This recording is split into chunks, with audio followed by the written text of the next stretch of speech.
السلام علیکم ورحمۃ اللہ وبرکاتہ۔ الحمد للہ رب العالمین والعاقبۃ للمتقین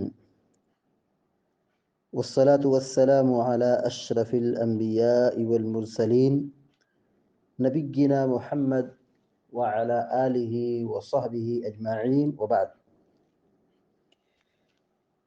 فعنه يعني عبد الله بن زيد رضي الله تعالى عنه أنه رأى النبي صلى الله عليه وسلم يأخذ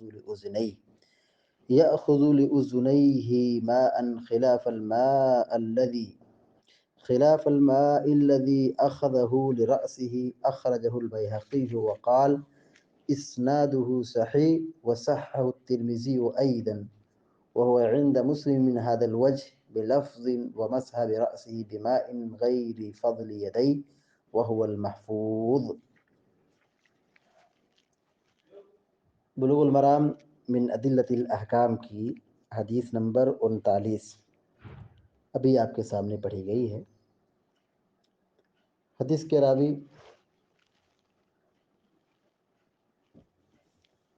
عبداللہ بن زید رضی اللہ تعالی عنہ ہیں۔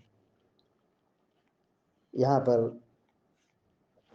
امام حافظ ابن حجر العسقلانی رحمۃ اللہ علیہ جو کتاب کے مصنف ہیں، رائٹر ہیں، انہوں نے ان کا نام نہیں ذکر کیا ہے بلکہ وہ عنہ سے روایت بیان کی ہے، کیونکہ اس روایت سے پہلے ابھی ان کا تذکرہ ہوا ہے، ان کی روایت گزری ہے۔ جب دو حدیثیں آتی ہیں ایک ہی راوی سے، جب دو حدیثیں ایک ساتھ آتی ہیں ایک ہی صحابی سے، ایک ہی راوی سے، تو حافظ ابن حجر العسقلانی رحمۃ اللہ علیہ نام نہیں ذکر کرتے ہیں، وہ عنہ کہہ کر کے آگے بڑھ جاتے ہیں۔ تو اس کا مطلب یہ ہوتا ہے کہ یہ حدیث انہی صحابی سے روایت ہے جو ابھی اس سے پہلے روایت میں ان کا نام گزر چکا ہے، یعنی حدیث کے پہلے جو راوی ہیں، حدیث کے پہلے جو حدیث ہے، جو راوی ہیں وہی راوی اس حدیث کے بھی ہیں۔ انہ رأى النبی صلی اللہ علیہ وسلم یأخذ لأذنیہ ماء خلاف الماء الذی اخذه لرأسه، اخرجه البیہقی وقال اسناده صحیح وصححه الترمذی ایضا۔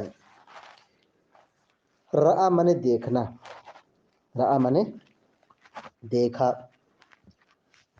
رأى منے دیکھا۔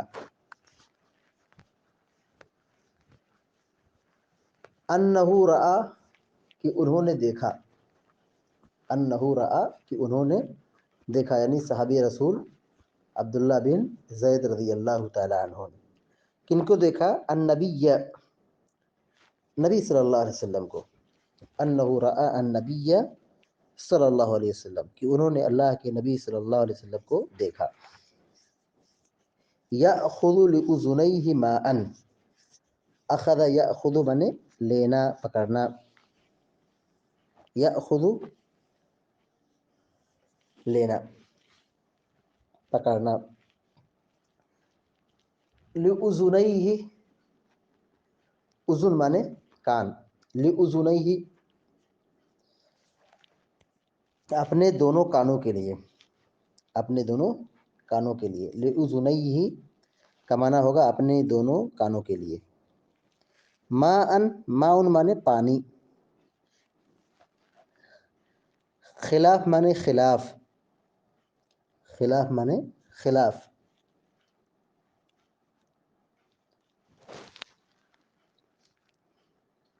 الذی مانے جو، اخذہ لرأسہ، اخذہ مانے اس کو لیا، اخذہ مانے اس کو لیا، لرأسہ اپنے سر کے لیے، لرأسہ اپنے سر کے لیے۔ اخرجہ البیہقی وقال اسنادہ صحیح وصححہ الترمذی ایضا۔ صحح منے صحیح کرنا، صحح منے صحیح کرنا۔ حضرت عبداللہ بن زید رضی اللہ تعالیٰ عنہ حدیث کے راوی ہیں، وہ بیان کرتے ہیں کہ انہ رأى النبی صلی اللہ علیہ وسلم کہ انہوں نے اللہ کے رسول صلی اللہ علیہ وسلم کو دیکھا ہے۔ انہ یہ کہ انہوں نے رأى دیکھا النبی نبی کو کہ انہوں نے اللہ کے نبی صلی اللہ علیہ وسلم کو دیکھا. کیا کر رہے تھے اللہ کے نبی صلی اللہ علیہ وسلم؟ آگے بیان کر رہے ہیں. یأخذو لے رہے تھے، یأخذو لے رہے تھے، لأذنیہ اپنے دونوں کانوں کے لیے، ماءً پانی، یأخذ لأذنیہ ماءً اپنے دونوں کانوں کے لیے پانی لے رہے تھے. کانوں کے لیے پانی لے رہے تھے مطلب کیا ہے؟ مسح کرنے کے لیے، یعنی سر کا مسح کرنے کے بعد اب کان کا مسح کریں گے. تو حدیث کے راوی عبداللہ بن زید کیا کہہ رہے ہیں کہ اللہ کے نبی صلی اللہ علیہ وسلم اپنے دونوں کان کے مسح کے لیے پانی لے رہے تھے، یعنی ہاتھ کو پانی سے تر کر رہے تھے اور ہاتھ کو بھگانے کے بعد پھر کان کا مسح کر رہے تھے. یأخذ لأذنیہ ماءً کہ آپ اپنے دونوں کانوں کے لیے پانی استعمال کر رہے تھے، پانی لے رہے تھے، یعنی اپنے ہاتھ کو پانی سے تر کر رہے تھے. خلاف الماء الذی اخذہ لرأسہ، خلاف الماء الذی اس پانی کے علاوہ، اس پانی کے خلاف، الذی اخذہ لرأسہ جس پانی کو اپنے سر کے لیے آپ نے لیا تھا، الذی اخذہ جس کو لیا تھا، لرأسہ اپنے سر کے لیے، یعنی سر کے مسح کرنے کے لیے پانی جو لیا تھا اسی کے ساتھ کان کے مسح کے لیے بھی آپ نے نیا پانی لیا. یہ مطلب ہے انہ رأى النبی صلی اللہ علیہ وسلم کہ انہوں نے اللہ کے نبی صلی اللہ علیہ وسلم کو دیکھا ہے. یأخذ لأذنیہ ماء کہ آپ اپنے دونوں کانوں پر مسح کرنے کے لیے پانی لے رہے تھے، یعنی ہاتھ کو تر کر رہے تھے، انگلی کو بھگا رہے تھے پانی سے. خلاف الماء الذی اخذہ لرأسہ اپنے سر کے مسح کرنے کے لیے جو پانی لیا تھا اس کے علاوہ کان کے مسح کے لیے پانی لیا تھا. یہ حدیث پہ کہا گیا ہے. اخرجہ البیہقی، امام بیہقی رحمہ اللہ نے اس حدیث کو اپنی کتاب سنن البیہقی میں ذکر کیا ہے. وقال اور کہا ہے کہ اسنادہ صحیح، اس کی سند صحیح ہے. وصححہ الترمذی ایضا امام ترمذی رحمہ اللہ نے اس روایت کو صحیح قرار دیا ہے. یعنی یہی روایت جو بیہقی کی ہے امام ترمذی نے بھی اپنی کتاب میں نوٹ کیا ہے اور اس روایت کو صحیح کہا ہے. یہ روایت کا مفہوم کیا نکلا؟ مفہوم یہ نکلا کہ جیسے سر کے مسح کے لیے آدمی اپنے ہاتھ کو تر کرتا ہے پھر مسح کرتا ہے، جیسے مثال کے طور پر ہاتھ دھل لیے، ہاتھ دھلنے کے بعد جب آدمی سر کا مسح کرنے کے لیے جاتا ہے تو سر کا مسح شروع کرنے سے پہلے اپنے ہاتھ کو، انگلیوں کو پانی سے تر کرتا ہے، تب جا کر کے سر کا مسح کرتا ہے. تو اسی طریقے سے جیسے آپ نے سر کے مسح کے لیے ہاتھ میں پانی استعمال کیا، ٹھیک اسی طریقے سے جو حدیث یہ کہہ رہے ہیں یہاں پہ، ٹھیک اسی طریقے سے آپ نے کانوں کے مسح کے لیے آپ نے نیا پانی لیا، یعنی کان کے مسح کے لیے بھی پانی لیا اور پھر اس کے بعد سر کے مسح کے لیے بھی پانی لیا. یعنی یہ روایت بیہقی کی ہے جس میں یہ روایت ہے. واسنادہ صحیح، اس کی سند صحیح ہے. وصححہ الترمذی ایضا امام ترمذی رحمہ اللہ نے اس روایت کو صحیح قرار دیا ہے. وصححہ الترمذی ایضا، ایضا مانے بھی، ایضا مانے بھی، امام ترمذی نے بھی اس روایت کو صحیح قرار دیا ہے. اس حدیث کی بنیاد پر امام شافعی رحمۃ اللہ علیہ نے یہی کہا ہے کہ جیسے سر کے کان کے مسح کے لیے نیا پانی لیتے ہیں، اسی طریقے سے کان کے مسح کے لیے بھی، جیسے سر کے مسح کے لیے نیا پانی لیتے ہیں، ٹھیک اسی طریقے سے کان کے مسح کے لیے بھی نیا پانی لیا جائے گا. یہ کون کہہ رہے ہیں؟ امام شافعی رحمۃ اللہ علیہ کا یہی موقف تھا کہ کان کے مسح کے لیے بھی وہ نیا پانی لینے کے قائل تھے. لیکن یہ جو روایت ابھی ہم پڑھے ہیں بیہقی کی، جس کو امام بیہقی نے کہا کہ روایت صحیح ہے اور امام ترمذی نے کہا ہے روایت صحیح ہے، لیکن اصل جو بات ہے، یعنی جو صحیح بات ہے، یہ روایت صحیح نہیں ہے، یہ شاذ ہے. یہ روایت کیا ہے؟ شاذ ہے، یعنی صحیح کے خلاف ہے، صحیح کے خلاف ہے. صحیح بات کیا ہے؟ صحیح بات یہ ہے کہ اللہ کے نبی صلی اللہ علیہ وسلم سے یہ ثابت نہیں ہے کہ آپ نے کان کے مسح کے لیے نیا پانی لیا ہے. ابھی جو روایت ہم پڑھے ہیں اس روایت میں یہ بتایا جا رہا ہے کہ آپ نے نیا پانی کان کے مسح کے لیے لیا ہے. حق اور سچ بات یہ ہے کہ نبی علیہ الصلوۃ والسلام کی سیرت میں کہیں یہ بھی بات نہیں ملتی ہے صحیح سند کے ساتھ، صحیح روایت کی روشنی میں، کہ آپ صلی اللہ علیہ وسلم نے اپنے کان کے مسح کے لیے نیا پانی کا استعمال کیا ہو، کہیں نہیں روایت ہے۔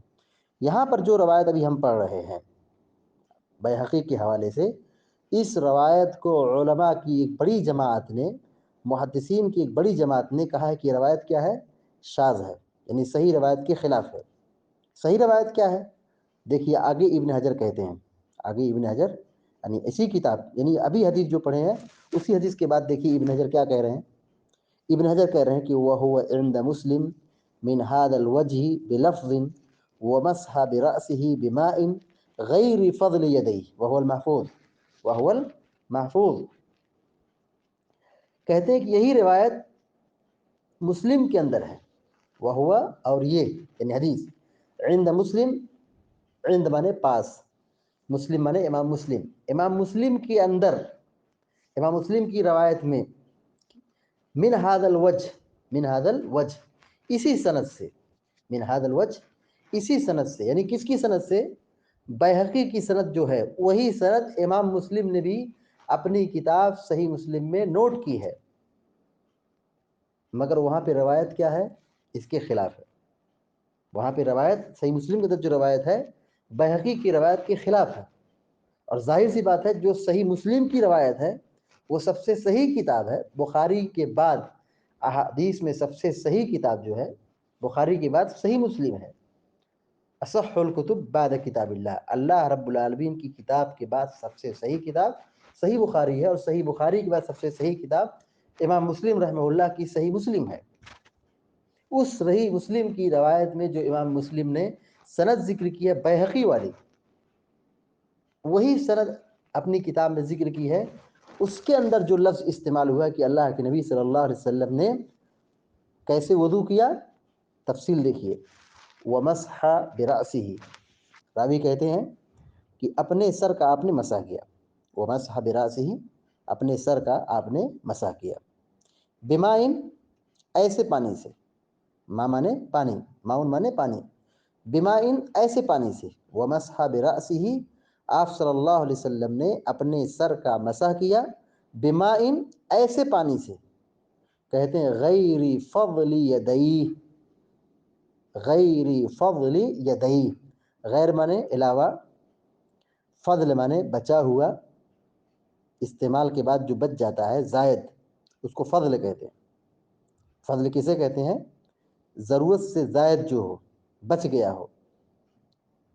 ید مانے ہاتھ، کہتے ہیں کہ وَمَسْحَ بِرَأْسِهِ، اپنے سر کا آپ صلی اللہ علیہ وسلم نے مسح کیا، بِمَاءٍ ایسے پانی سے، غیر فضل یدیہ، غیر فضل یدیہ، کہ جو ہاتھ سے بچا ہوا پانی نہیں تھا، جو ہاتھوں سے بچا ہوا پانی نہیں تھا، مطلب کیا ہے؟ ہاتھوں سے بچا ہوا پانی نہیں تھا، نیا پانی تھا، یعنی نیا پانی تھا، یعنی آپ نے جب سر کا مسح کیا تو پانی کیسا تھا؟ کہتے ہیں کہ ہاتھ کا بچا ہوا پانی نہیں تھا، جیسے بھائی چہرہ دھلے، چہرہ دھلنے کے بعد ہاتھ دھلیں گے، اب ہاتھ دھلیں گے تو ہاتھ تو تر ہے، ہاتھ تو گیلا ہے، لیکن اسی گیلے پانی سے سر کا مسح نہیں کریں گے، بلکہ آپ نے مسح کیسے کیا؟ اپنے ہاتھ کے بچے ہوئے پانی سے نہیں، اس کا مطلب کیا ہوا؟ نیا پانی استعمال کیا۔ کب نیا پانی استعمال کیا؟ سر کے مسح کے لیے، وَهُوَ الْمَحْفُوظ، اور یہ روایت محفوظ ہے، اور یہ روایت محفوظ ہے۔ مطلب یہ روایت کیا ہے؟ پہلی جو سند ہے جو بیہقی کے اندر ہے، اس روایت کے مقابلے میں یہ روایت صحیح ہے، بیہقی کی روایت کے مقابلے میں یہ روایت صحیح مسلم کی محفوظ ہے، اور وہ روایت کیا ہے بیہقی کی؟ شاذ ہے، صحیح نہیں ہے۔ اور اصول یہ ہے کہ جب کوئی حدیث صحیح کے خلاف آ جائے، صحیح روایت کے خلاف اگر کوئی حدیث آتی ہے تو وہ روایت شاذ کہلاتی ہے، اور اس روایت پر عمل نہیں ہوتا ہے، شاذ روایت پر عمل نہیں ہوتا ہے۔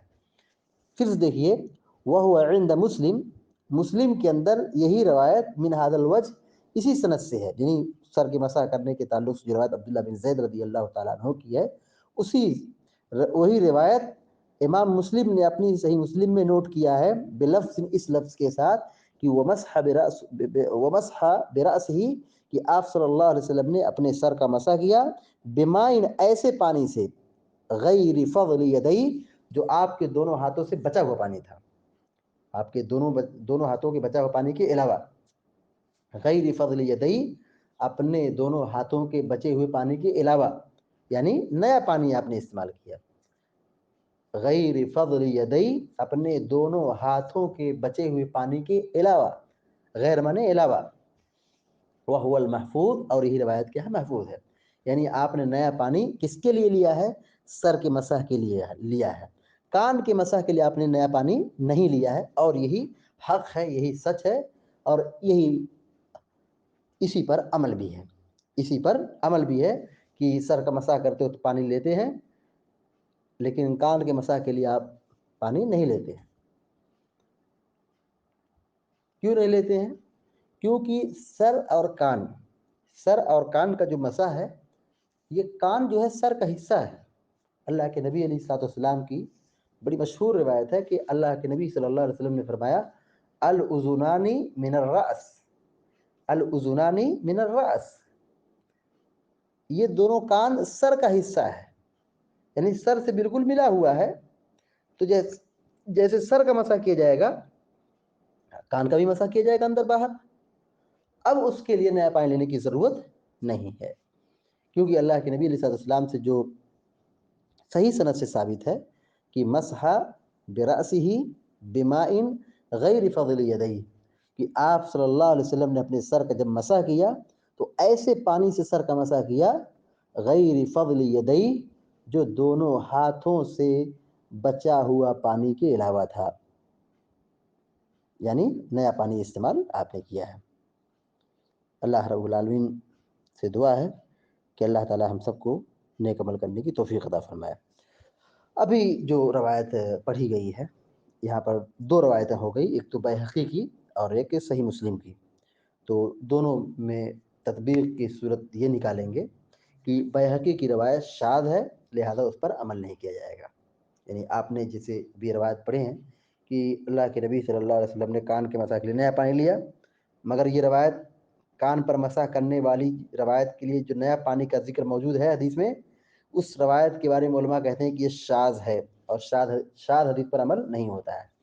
صحیح مسلم کی جو روایت ہے اس میں یہ کہ اللہ کے نبی صلی اللہ علیہ وسلم نے کان کے مسح کے لیے پانی نہیں لیا ہے، نیا پانی سر کے مسح کے لیے آپ نے لیا ہے، لہذا اسی پر عمل ہوگا، کان کا مسح کرنے کے لیے نیا پانی نہیں لیا جائے گا، سر کا مسح کرنے کے لیے نیا پانی لیا جائے گا، اور اسی سر کا مسح کرنے کے ساتھ ساتھ کان کا اندر باہر مسح کر لیا جائے گا، اور وضو اس سے پورا ہو جائے گا۔ امام شافعی رحمۃ اللہ علیہ نے کے نزدیک یہ ہے کہ کان کے مسح کے لیے بھی نیا پانی لیا جائے گا، لیکن اس کے علاوہ دوسرے جو فقہا ہیں، امام ابو حنیفہ رحمۃ اللہ علیہ، امام سفیان ثوری رحمۃ اللہ علیہ، اور دیگر اہل علم کا یہی موقف ہے، محدثین کا یہی موقف ہے کہ وہ کان کے مسح کے لیے نیا پانی لینے کے قائل نہیں ہے، یعنی کان کے مسح کے لیے نیا پانی نہیں لیا جائے گا۔ بہرحال مستفاد میں، یعنی حدیث سے جو دونوں حدیثوں سے جو بات معلوم ہوئی وہ یہ کہ نمبر ایک، سر اور کان دونوں کا مسح کرنا ہے۔ پہلی بات کیا معلوم ہوئی؟ کان اور سر اور کان کا دونوں مسح کرنا ہے، سر کا بھی مسح کرنا ہے، کان کا بھی مسح کرنا ہے۔ دوسری بات یہ معلوم ہوئی کہ سر کے مسح کے لیے نیا پانی ہاتھ میں لیا جائے گا، سر کے مسح کے لیے نیا پانی ہاتھ میں لیا جائے گا، کان کے لیے نیا پانی نہیں لیا جائے گا، کان کے لیے نیا پانی نہیں لیا جائے گا، کیونکہ حدیث میں موجود ہے الاذنان من الرأس، الاذنان من الرأس، دونوں کان یہ سر کا حصہ ہے۔ نمبر تین، کان کے لیے نیا پانی لینے کی روایت شاذ ہے، کان کے لیے نیا پانی لینے کی روایت جو بیہقی کی ہے وہ روایت شاذ ہے، اور شاذ روایت پر عمل نہیں کیا جاتا ہے، شاذ روایت پر عمل نہیں کیا جاتا ہے۔ اللہ رب العالمین ہم سب کو علم نافع عطا فرمائے، عمل صالح کی توفیق عطا فرمائے، آمین رب العالمین۔ وصلی اللہ علی نبینا محمد وعلى آله وصحبه أجمعين. السلام عليكم ورحمة الله وبركاته.